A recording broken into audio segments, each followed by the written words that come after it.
अस्सलाम वालेकुम वरहमतुल्लाहि वबरकातुहू। मैं हूँ क़ारी ज़ैन उस-साबिरीन। आप देख रहे हैं यूट्यूब चैनल।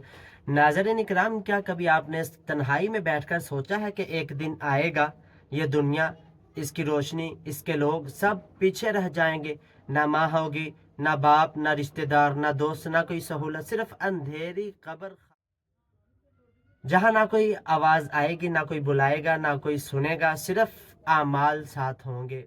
आज हम दुनिया की ज़िंदगी में मसरूफ़ हैं। ये लम्हा यकीनी आएगा कि हमें कब्र में उतार दिया जाएगा और पीछे से मिट्टी डाल दी जाएगी। यही वो कब्र की पहली रात है।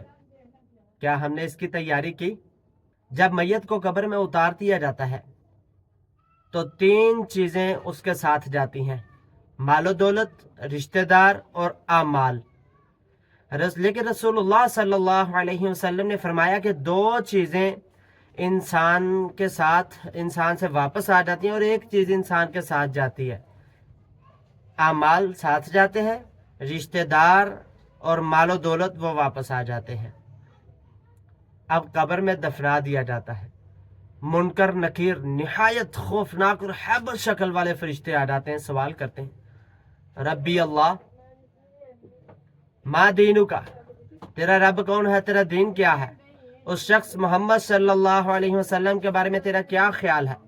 अब जो बंदा जिसने दुनिया की जिंदगी में, जिसकी जुबान जिक्र इलाही से तर रही थी, जिसने ईमान और अमल के साथ जिंदगी गुजारी, वो बंदा जवाब दे देगा, रब्बी अल्लाह, दीनी अल इस्लाम, व हादा मुहम्मदुर रसूलुल्लाह सल्लल्लाहु अलैहि वसल्लम। मेरा रब अल्लाह है, मेरा दीन इस्लाम है और ये मोहम्मद सल्लल्लाहु अलैहि वसल्लम अल्लाह के बंदे और रसूल है। अब ये बंदा जवाब दे देगा। अब वो बंदा जिसने दुनिया की मोहब्बत में जिंदगी गफलत में गुजार दी, उस शख्स के मुंह से एक लफ्ज भी नहीं निकलेगा। सिर्फ हा हा, ला अदरी, हाय अफसोस, यही जवाब देगा, यही कहेगा। फिर कब्र बंद कर दी जाएगी, उस कब्र सख्त कर दी जाएगी। कब्र उसको इस तरह जो है तंग हो जाएगी, इतनी तंग हो जाएगी जिस तरह हड्डियां आपस में घुस जाती हैं। जिस शख्स ने दुनिया की ज़िंदगी अल्लाह रब्बुल इज़्ज़त के अहकाम के मुताबिक गुजारी हो, नमाज कायम की, कुरान की तिलावत की, वालिदैन की खिदमत की और लोगों पर जुल्म नहीं किया, हुकूकुल इबाद का भी ख्याल किया और हुकूकुल्लाह का भी ख्याल किया, अब इस शख्स के जो नेक अमाल हैं वे खूबसूरत शक्ल में आ जाएंगे और आके कहेंगे घबराना नहीं। अब इस शख्स की कब्र को, ये मोमिन बंदे की बात कर रहा हूँ, इस शख्स की कब्र को ताहद्दे निगाह वसी कर दिया जाता है, कुशादा हो जाती है और इस कब्र में जन्नत की खिड़की खोल दी जाती है और ठंडी हवा और खुशबू आती है और कहा जाता है इस तरह आराम कर जिस तरह पहली रात की दुल्हन आराम करती है। ये नेक और मोमिन शख्स की रूह को ये कहा जाएगा। रसूलुल्लाह सल्लल्लाहु अलैहि वसल्लम ने फरमाया, तबरानी की रिवायत है कि जब मोमिन बंदे को कब्र में उतारा जाता है तो कब्र कहती है, खुश आमदीद, तू मुझे सबसे महबूब था।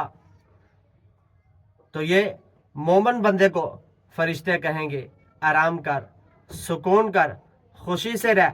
और ये मोमिन बंदा कहेगा, या अल्लाह क़यामत जल्दी कायम कर दे ताकि मैं अपनी असल जगह जन्नत चला जाऊं। ये मोमिन बंदे का मुकाम है।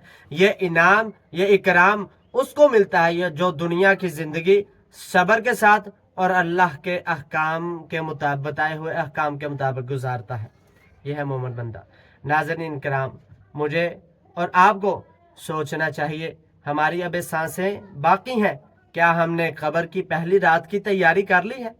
ये कब्र, ये इंसान का एंट्री टेस्ट है।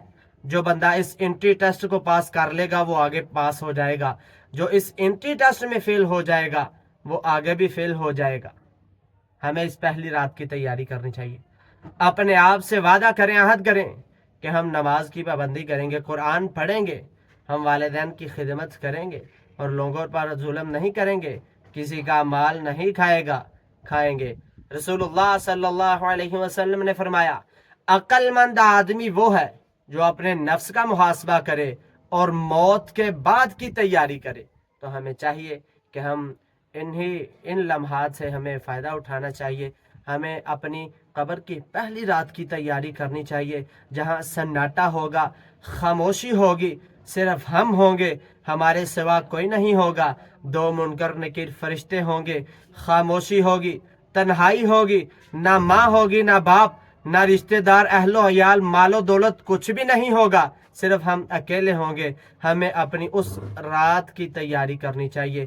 اللہ ہمیں اپنے نیک اعمال کرنے کی توفیق عطا فرمائے اور ہماری قبروں کو جنت کا باغیچہ بنائے۔